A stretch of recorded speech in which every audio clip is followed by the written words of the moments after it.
Hi TTK. இன்னைக்கு நம்ம என்ன பண்ண போறோம்னா சில ஏஐ வந்து டெஸ்ட் பண்ண போறோம். இந்த பேட்டில்ல யார் யார் கூட வரானா, நம்ம ChatGPT மாமா, நம்ம கூகுள் ஏஐ ஸ்டுடியோ மாமா, நெக்ஸ்ட் பர்ப்ளெக்சிட்டி மாமா. எதுக்கு இந்த சண்டைனா, எதுக்கு எடுத்தாலும் ஏஐன்ட்டு கொய்யால எல்லாத்துக்கும் ஏஐன்றானுங்க. எனக்கு பேர் கெண்ட வாய மூட்றா. அதுக்காக தான் இந்த சண்டை. இன்னும் சில பேர் என்ன செய்யறானுங்க, மனுஷனோட ஏஐ தான் பெஸ்ட்னு சொல்றாங்க. அவங்க எல்லாம் பார்த்தா விரட்டி விரட்டி வெளுக்க தோணுது, வந்து விரட்டி விரட்டி வெளுக்க தோணுது. சாரி, கொஞ்சம் எமோஷன் ஆயிட்டேன். இப்போ வாங்க நம்ம மாமா கூட சண்டைக்கு போலாம். ஏண்டா நீங்க ரெண்டு பேரும் சண்டை போற கடை வந்திருக்கீங்க? ஏண்டா சண்டை போற கடை வந்திருக்கீங்க? அதானே நான் போறேன். ஓகே, ஐ அம் பேக் அப். இப்போ நம்ம எல்லா மாமாக்கும் ஒரு டாஸ்க் கொடுக்க போறோம். என்ன டாஸ்க்னா, ஒரு தம்ப்லைன் ரெடி பண்ணணும். அதுக்கு ஒரு ப்ராம்ப்ட் கொடுக்க போறோம். அவங்க எப்படி கொடுக்க போறாங்கட்ட இந்த மேட்ரு. ஃபர்ஸ்ட் நம்ம எந்த மாமாவுக்கு சண்டைக்கு போக போறோம்னா, நம்ம மூட்டைக்குடி மாமா எப்பயுமே வந்து ChatGPT அவர்கிட்ட ஒரு ப்ராம்ப்ட் கொடுக்க போறோம். அவங்க என்ன வந்து கொடுக்க போறாங்கன்ட்டு பார்க்கலாம். இப்போ நம்ம ChatGPT மாமாக்குள்ளே வந்தாச்சு, ப்ராம்ப்டை வந்து பேஸ்ட் பண்ணியாச்சு. லைக் இப்போ வந்து ப்ராம்ப்டையும் ரன் பண்ணியாச்சு. ஸோ இதுக்கடுத்து என்ன அவுட்புட் கொடுக்க போது நம்ம ChatGPT மாமான்னு பார்ப்போம். நம்ம ChatGPT மாமா வந்து ஒரு ப்ரோ வெர்ஷன். எப்படி இருந்தாலும் ப்ரோ வெர்ஷனாக இருந்தாலும் அதிகமாக இப்போ டைம் எடுத்துக்கிறது, நல்லா பார்த்துக்கோங்க. இப்போ எவ்வளோ நேரம் லோட் ஆகிட்டே இருக்குது. ஏம்மா இந்த கொஞ்சம் கொஞ்சமாக அப்படியே பிளர் வந்து அப்படியே ஃபோட்டோவை காமிக்கும் போது என்ன தெரியுமா தோணுது, இந்த இப்போ நம்ம ஒரு கடை ஓப்பன் பண்ணால் நேம் போட்டிருக்கோம், அதை பொறுமையாக ஒருத்தர் திறப்பாங்க பாருங்க கயிறு கட்டி, அந்த மாதிரி எதுவும் திறக்கிற மாதிரி ஒரு ஃபீல் வருது இதை பார்க்கும் போது. ஏங்க பார்க்க நல்லா இருக்குது. பின்னாடி இருக்க எஃபெக்ட்ஸு, இந்த மேனோட ஐஸு எல்லாம் பயங்கரமாக இருக்குது. இந்த ரோபோ எல்லாமே நல்லா இருக்குது. பட் இந்த அலைன்மெண்ட் சரியில்லை. இது வந்து இந்த ஃபாண்ட்டும் சரியில்லை. இந்த ஃபாண்ட்டுக்கு ஏதாச்சும் ஒரு நல்ல நல்ல கலர் கொடுத்துருக்கலாம். அந்த மாதிரி மிஸ்டேக் பண்ணுறாங்க. பட் ஒரு ஏஐக்கிட்டேருந்து ரொம்ப எதிர்பார்க்க முடியாது. ஓரளவு இப்போதைக்கு வந்துடுச்சு. ஸோ நெக்ஸ்ட் நம்ம மூவ் பண்ணிக்கலாம். நெக்ஸ்ட் நம்ம பர்ப்ளெக்சிட்டி மாமா கிட்ட சண்டைக்கு போக போகிறோம். அவர்கிட்டையும் அதே ப்ராம்ப்ட் தான் கொடுக்க போகிறேன்.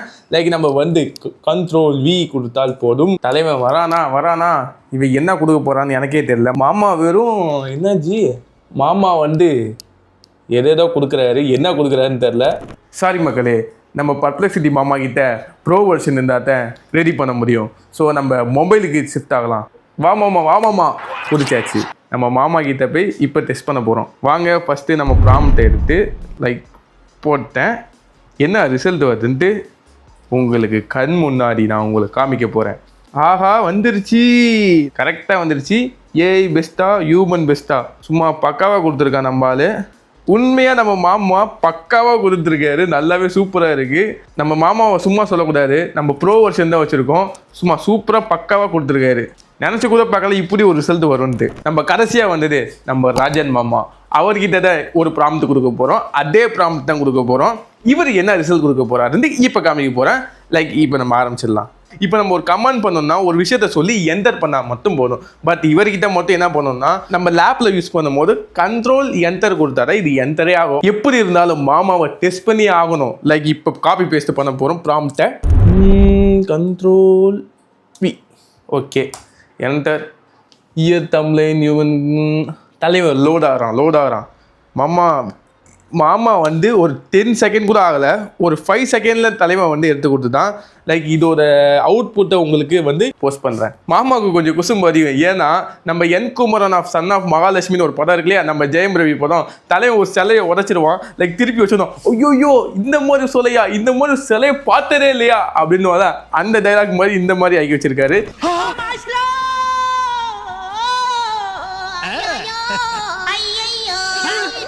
மாதிரின்னு சொன்னேன், முன்னாலேயே ஒரு மாதிரி ஆயிடுச்சு. ஏன்னா அந்த நாளை பாதி எடுத்து லாலை போட்டு வச்சிருக்காரு. அது என்ன மொழினே புரியல எனக்கு. பாஸ் மட்டும் புரியுது. நெக்ஸ்ட் ஏஐ பெஸ்ட்டா ஹியூமன் பெஸ்ட்டா, இது ஓகே, இது நல்லா இருக்கு. அண்ட் பின்னாடி இருக்க எஃபெக்ட்ஸ், பேக்ரவுண்ட்ஸ், ஏஐ மேனு எல்லாமே பக்கா இருக்கு. சும்மா குறைய சொல்ல முடியாது. ஆனால் எல்லா இடத்துலையும் அவங்க கிட்ட நான் என்ன சொன்னேன், ஒரு யூடியூப் தம்ப்லைன் தான் ரெடி பண்ண சொன்னேன். இவன் ஒரு சைஸில் கொடுக்குறான், 9:16 இல்லை என்ன சைஸ்னே தெரில. அவன் ஒரு சைஸில் கொடுக்குறான், அந்த மாமா ஒரு சைஸில் கொடுக்குறான். பட் இருந்தாலும் நம்ம எல்லா மாமா ஏஐயும் ஏதாச்சும் ஒரு இடத்துல தப்பு பண்ணுறாங்க. இதுவரை நம்ம மாமாக்களை எல்லாத்தையும் என்ன வறுத்து எடுத்து விட்டோம். லாஸ்ட்டில் என்ன ரிசல்ட்னா, நம்ம மாமாக்கள்லாம் என்ன செய்கிறாங்கன்னா, ஒன்று வந்து சைஸு, எல்லா ஏஐலையும் சைஸ் மிஸ் ஆகுது, இல்லைனா ஃபாண்ட் மிஸ் ஆகுது, இல்லைனா பேக்ரவுண்டில் ஏதாச்சும் ஒன்று விட்டுறாங்க. இந்த மாதிரி சின்ன சின்ன மிஸ்டேக் எல்லாத்துலேயும் நடக்குது. ஒரு விஷயத்தில் தப்பு பண்ணுறாங்க, இது வேறு விஷயத்தை மாற்றலாம். இந்த ப்ராம்ப்ட் பண்ணால் வேறு உள்ளே இருக்க விஷயத்த மாற்றிடுறாங்க. இதே பிரச்சனை வந்துகிட்டே இருக்குது இந்த ஏஐயில். ஒரு கரெக்டான இமேஜ் எடுக்கலாம்னு ஆசைப்பட்டாங்க, எடுக்கலாம், கொஞ்சம் டைம் ஆகும். நிறைய ப்ராம்ப்டை பற்றி நிறைய தெரிஞ்சுக்கிட்டு அவனை எப்படிலாம் மாற்றலாம் அப்படின்னு கற்றுக்கிட்டா மாற்ற முடியும். லைக் இந்த மாதிரி நிறைய மிஸ்டேக்லேருந்து நீங்கள் தப்பிக்கலாம். ஸோ இப்போ ஃபைனல் டிசிஷன் வந்து ஹியூமன் பெஸ்ட்டா இல்லைனா ஏஐ பெஸ்ட்டா அப்படின்னு கேட்டால் ஹியூமன் வந்து ஒரு இனோவேஷனாக யோசிப்பான். லைக் இவனோட இனோவேஷன் வச்சு தான் இந்த ஏஐ உருவாக்குனது. இவன் கொடுக்குற டேட்டாஸை வச்சு தான் இந்த ஏஐ வந்து இமேஜ் வந்து ஜென்ரேட் பண்ணுது. ஏஐ வந்து ஹியூமன் கொடுக்குற டேட்டாஸை வச்சு தான் இந்த மாதிரி இமேஜை வந்து ஜென்ரேட் பண்ணுது. நம்ம ஹியூமன் கிட்ட கரெக்டாக வந்து ரீகரெக்ஷன் பண்ணிடலாம். ஆனால் இந்த மாதிரி ஏஐ கிட்ட வந்து ரீகரெக்ஷன் ரொம்ப ரொம்ப கஷ்டம். கடைசியில் எந்த ஏஐ பெஸ்ட்னு கேட்டால் ஃபர்ஸ்ட் இடம் வந்து பர்ப்ளெக்சிட்டி, ரெண்டாவது இடம் வந்து கூகுள் ஏஐ, மூணாவது வந்து ChatGPT. உங்களுக்கு இந்த ஏஐல எந்த ஏஐ ரொம்ப பிடிச்சிருக்குன்னு நம்ம கமெண்ட் செக்ஷனில் கமெண்ட் பண்ண மறந்துடாதீங்க. Until